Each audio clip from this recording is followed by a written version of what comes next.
So first I'm going to start with the ear, which is caudal to the snout. The ear is for hearing and it protects the inner ear from dirt and water. Next, here's the eyelid. The eyelid is the surface of the eye. It protects the eye, basically from getting dirt or anything else in it, and it keeps it moist. Right here. Next is the shoulder, which is right here. The shoulder is in the shoulder girdle. It's a joint and it's for moving the arm, so it just helps the pig move, basically. It's a connection to the anterior-most limb to the body. Then the mammary papillae, located on the ventral side of the pig, which are right here. This is for feeding. This is where the milk, where the mother would feed the children, which are right here. Then the tail, which is on the posterior end, right here.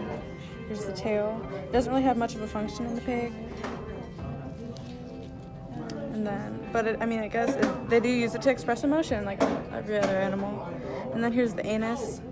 Here's a hole right here. This is where waste exits the body, solid waste, which is the posterior most opening.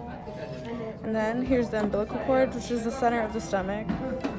This is the connection of the fetal pig to its mother. It's in the ventral side of the abdomen and is located near the papillae. And then we have the external nares, which is located in the snout right here. This is where air enters the pig's body for respiration. We have digits, which are distal to the shoulder. The digits are basically they help in locomotion and moving around. And then we have the elbow, which is right here. And basically it's for moving the forearm. It's behind the shoulder and it's basically the joint for locomotion. So first I'm going to start with the tongue. It's located on the mandible, which is the lower jaw. This is the tongue right here. It assists in swallowing. It just helps the animal maneuver food in its mouth. The mammary papillae right here are these small bumps. Basically, they just assist in swallowing as well. They're near the base of the tongue and they're used to manipulate food as well on the tongue. Then we have the teeth, which are at the top of the mouth, which is also known as the maxillary jaw. Your incisors right here.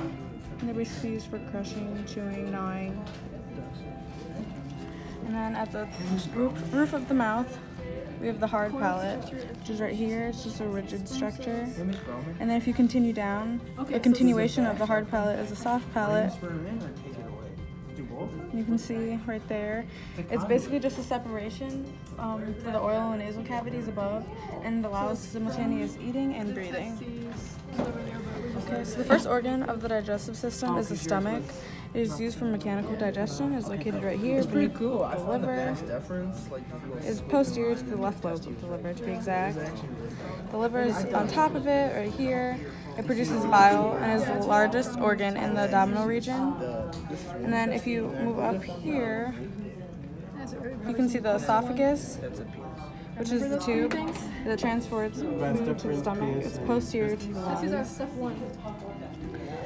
Then if we go down here into the digestive system, you can see the small intestine. It's right here.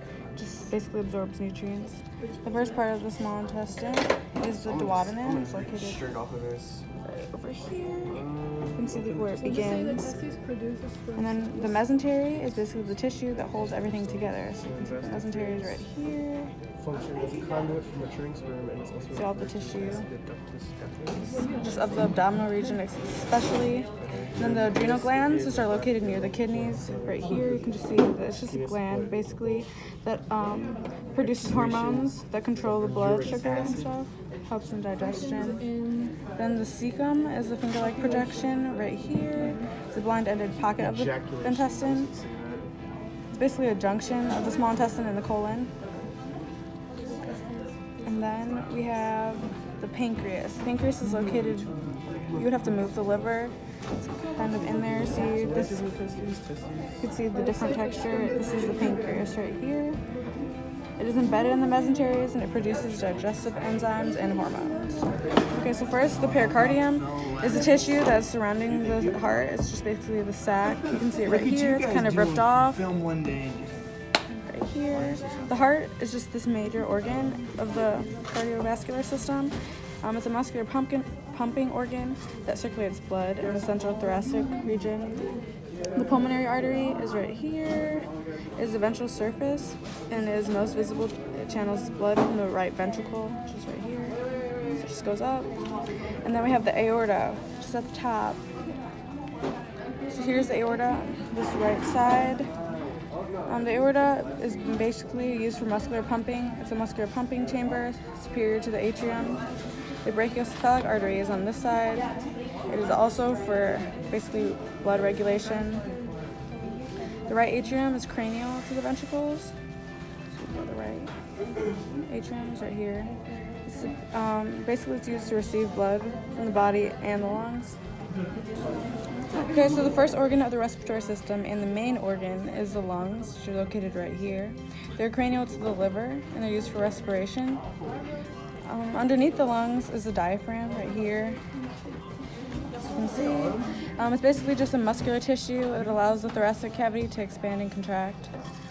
And then if we go up further, we can see the larynx, which is the voice box. It is located at the cranial end of the trachea, and if you see, the trachea is right here, is a long tube that prevents the collapse as the pig inhales.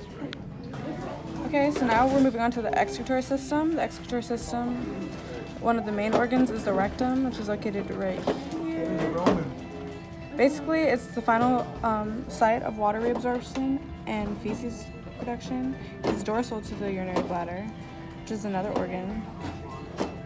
And our excretory system right here is this right here is the urinary bladder. It holds the urine and is unusually shaped in pigs because most of the time you would just see the bladder as like a sac-like organ, but this time it's not. It's just extended. That is partially because it is a fetal pig, though. Next, we have the kidneys, which is right here. They're on the dorsal surface. They're bean-shaped, and basically they eliminate metabolic wastes. Then we have the ureter right here, which is connected to the kidneys. It's a passageway from the kidneys to the urinary bladder. So if you follow it all the way down, it will lead to the urinary bladder. Okay, so now I'm going to move on to the reproductive system. Right here is the ovaries. They're the female gonads that produce the eggs, and they are located dorsal to most of the small intestines and the urinary bladder and rectum. And then along right next to the ovaries are the horns of the uterus right here. It's kind of like a squiggly line. That's the area for the young to develop, usually after they're fertilized. It's the site of implantation. So basically they just develop from there. Then the vagina extends caudally from the cervix. So the vagina is right here. Let me get under it so you can see it. Here's the vagina, so it's just basically this tube. And then we have the urethra, which is basically joins the vagina and the urogenital sinus. Right here is the urethra. It kind of drains excretory products from the urinary bladder. It's just supposed to help with the regulation.